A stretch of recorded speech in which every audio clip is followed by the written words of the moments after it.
So we're starting this deep dive with what is, well, a genuine paradox. Mm-hmm. Why would a scholar convicted and imprisoned for the crime of picking quarrels on social media, which is basically sharing controversial posts, Mm-hmm. why would he rely on 20th century analytic philosophy and, of all things, complex systems theory for his legal defense? That is precisely the rabbit hole we are jumping down for you today. Okay. Because we're not really analyzing the politics here or the ideology behind the posts, not at all.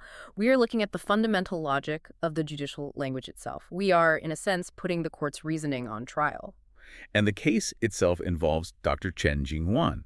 He's a highly educated academic, a PhD, who was sentenced to 1 year and 8 months. Right. And it was under this notorious Zishi charge, picking quarrels and provoking trouble, mostly for reposting material on an external platform. We're talking political commentary, academic articles, that kind of thing. And so our mission here for you is to take the really rigorous tools of the Vienna Circle, the logical positivists, and apply them sort of like a semantic scalpel to this judgment. A semantic scalpel, I like that. Because the source critiques we've been reviewing argue that this whole judicial process failed the most basic tests of rationality, of empirical evidence. We want to show you what happens when the law stops demanding verifiable facts and starts demanding ideological compliance instead. Okay, let's unpack the core conflict then.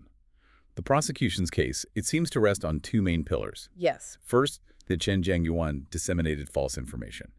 And second, by doing that, he caused serious public order disruption. That's the crime they needed to prove. And Chen's defense, which is incredibly systematic, it immediately went after that first pillar.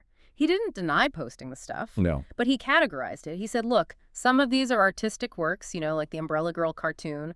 Others are subjective emotional expressions or just academic opinions, like articles by other scholars. So he was arguing about the nature of the content itself. He was saying you can't prove this stuff is false in the way you can prove a rumor is false. Exactly. And this gets us right to the heart of the philosophical problem that the source material points out. The court made what is fundamentally a logical category error. A category error. They failed to distinguish between a verifiable factual statement, something that can be true or false, and an opinion or a piece of art or a value judgment, which doesn't even have a true false status. Can you help us ground that a little? What does confusing a fact and an opinion look like in a practical sense? Sure. Think of it this way. If I say it is raining outside, you can go to the window, you can check, you can verify that fact. Okay. But if I say rain is the most depressing weather, well, that's a value judgment. It's how I feel. Yeah. A positivist would say the court was basically trying to prosecute Chen for saying rain is depressing, but using the legal rules for disseminating a false fact, like saying it's raining when the sun is out. To penalize an expression that you can't even verify, that is the category error. It's confusing rhetoric with reality. And then, as if that wasn't enough, the court doubles down on this logical absurdity when they try to prove his subjective intent. The mens rea, the guilty mind, Right. they use his PhD, his high level of education, as evidence. This is, I think, the most intellectually disturbing part of the whole ruling. The court literally argued that because Chen had a high education, he should have known the information was false. Wow. And that, in their view, proved his intentionality to disrupt public order. So they used his intelligence as proof of his malice. It sounds like a presumption of guilt based on who he is, not on any actual evidence. That is precisely the critique. The sources we read call it identity-based presumption of guilt and even anti-intellectualist jurisprudence. Instead of giving us empirical proof that he knew something was false, they just substituted his academic title for that proof. And this is where the intellectual bulldozer of logical positivism really comes in. Okay, let's pull up that toolkit. We're talking about the Vienna Circle. Figures like Schlick, Carnap, A.J. Ayer, this group that tried to build a city of reason by making sure every statement actually meant something observable. What was their core weapon in this project? It was the verification principle. And it's brutally simple when you get down to it. A statement only has meaning if you can either logically confirm it or if you can check it against the real world. That's it. So, two kinds of meaningful truth. Right. Two kinds. First, you have analytic truth. These are true by definition. Think math, logic. 2 + 2 = 4. It doesn't need external proof. Okay, that makes sense. The second kind are empirical truth. These are scientific facts that you have to verify by observing the world. This metal conducts electricity. You have to run a test to prove it. And what if a statement is neither of those things? neither logically true nor empirically testable. Then for the positivists, it's cognitively meaningless. Meaningless. Now, they weren't saying that, ethical statements or metaphysical ideas were bad. They were just saying they're non-factual. They are declarations of an attitude, not descriptions of reality. Their whole goal was just to clarify language to avoid confusing these emotional declarations, what they called pseudo-statements, with actual verifiable facts. Okay, so let's take that ruthless clarity and apply it. Yeah. Let's apply it directly to the judgment. The sources break it down into 3 major failures of verification. They do. Let's start with the big one, the core claim Yeah. that he caused serious public order disruption. Right. So for any judicial assertion to be factually meaningful, it has to be backed up by observable, quantifiable evidence. Can you be proved? You need proof. If the court claims there was serious disorder, a positivist demands the data. Where are the recorded riots? What are the verifiable economic losses? Can you show me specific, measured social consequences? And the judgment provided what exactly? Nothing. Zero.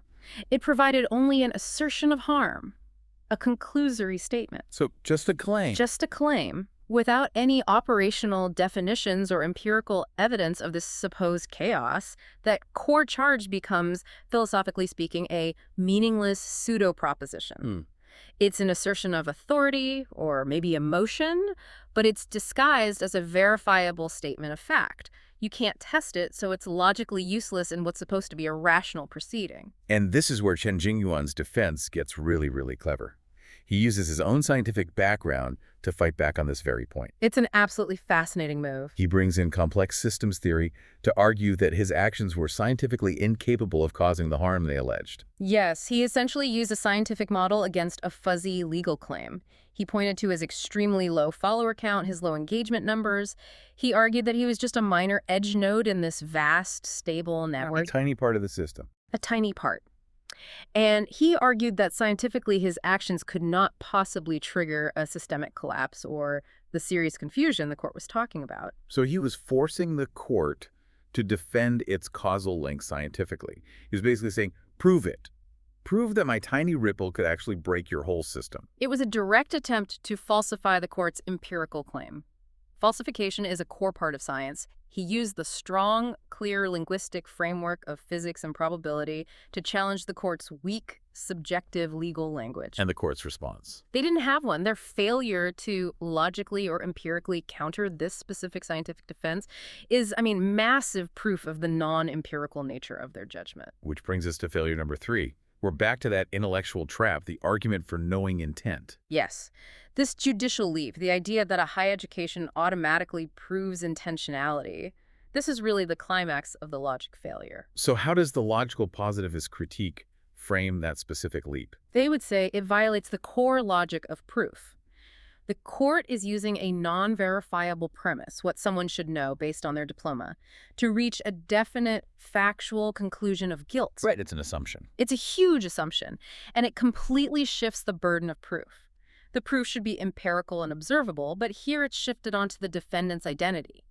Someone like Carnap, who was obsessed with the logical syntax of arguments, would see this as a complete breakdown of the required structure for any rational debate. So the substance of the judgment failed these logical tests. But the sources also point to some crucial procedural failures that betray the very idea of judicial rationality. That's right. Tell us about the second appeal. So the second appeal, which was Chen's last chance, it was conducted without an open hearing. Without a hearing. Correct. And judicial rationality demands transparency. It demands what's called rational publicity. But it gets worse. The court then dismissed his appeal by claiming that he failed to submit new evidence to prove his own innocence. Wait, hold on. He's detained, he's appealing a conviction, and the court tells him he failed to prove their ruling was wrong.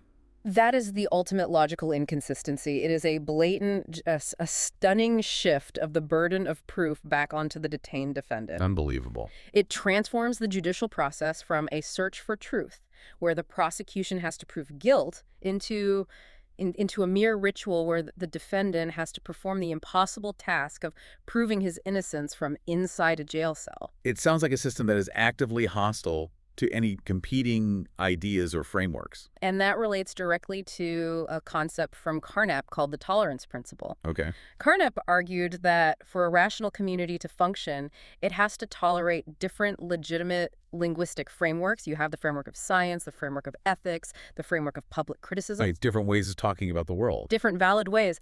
And the judicial system here, it just refused to tolerate the legitimate linguistic framework of academic or public criticism. Instead, it enforced a single oppressive political language framework. And someone like Schlick, the founder of the Circle, would probably see the court's silencing of this very rigorous, evidence-based defense. As the violent suspension of the verification principle itself. Exactly. The system prioritized maintaining its narrative over verifying any facts.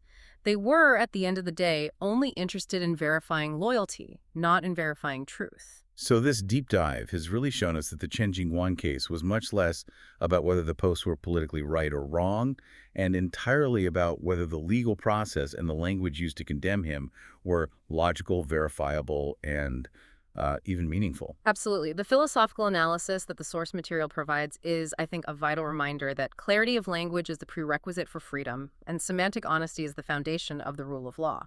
When judges start confusing verifiable facts with political sentiments, the entire integrity of justice is just gone. Which leaves you, the listener, with this final provocative thought to consider.